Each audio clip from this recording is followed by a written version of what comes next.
सोलापूरचं ग्रामदैवत शिवयोगी सिद्धेश्वर महाराज यांच्या गाभाऱ्याला चांदी आणि सोन्याचं नक्षीकाम अंतिम टप्प्यात आहे। सिद्धेश्वर महाराजांच्या मंदिराच्या गाभाऱ्याला हजारो किलो चांदीचा मुलामा देण्याचं काम सुरू आहे। राजस्थान इथल्या कुशल कामगार हे काम करतायत। सिद्धेश्वर महाराजांची यात्रा 12 ते 16 जानेवारी दरम्यान सोलापूरमध्ये होणार आहे। मंदिरात आकर्षक रोषणाई आणि झुंबरही लावण्यात आले आहेत।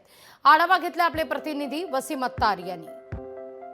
सोलापूरचे ग्रामदैवत म्हणून ओळख असलेल्या सोलापूरच्या सिद्धेश्वर महाराजांची यात्रा जी आहे ते येत्या 12 तारखेपासून जे आहे ते सुरुवात होत असते आणि या यात्रेसाठी भाविक जे आहे ते कर्नाटक, आंध्र आणि महाराष्ट्रातून जे आहे ते या यात्रेसाठी भाविक येत असतात।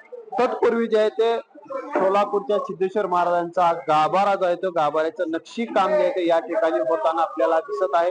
सोन्या आणि चांदीच्या मलमासह जे आहे ते हे नक्षी काम जे आहे ते आपल्याला या ठिकाणी होताना दिसत आहे। राजस्थानवरून जे आहे ते हे कामगार जे आहे ते नक्षी काम करण्यासाठी जे आहे ते आलेले असून त्यांच्याकडून जे आहे ते हे नक्षी काम जे आहे ते गाभाऱ्यात होताना आपल्याला या ठिकाणी दिसत आहे। मोहक असं नक्षी काम जे आहे ते आपल्याला या सिद्धेश्वर महाराजांच्या गाभाऱ्यामध्ये दिसत आहे। सिद्धेश्वर महाराजांची यात्रा म्हणजे सोलापूर शहरातील फार मोठा उत्साह जो आहे तो मानला जातो आणि या उत्साहा निमित्ताने जे आहे ते सोलापूरच्या सिद्धेश्वर महाराजांच्या गाभाऱ्याचं नक्षीकाम जे आहे ते या ठिकाणी होताना आपल्याला दिसत आहे। वसीम अत्तार, लोकशाही न्यूज, सोलापूर। लोकशाही मराठी ऐका, पहा, जागरूक रहा।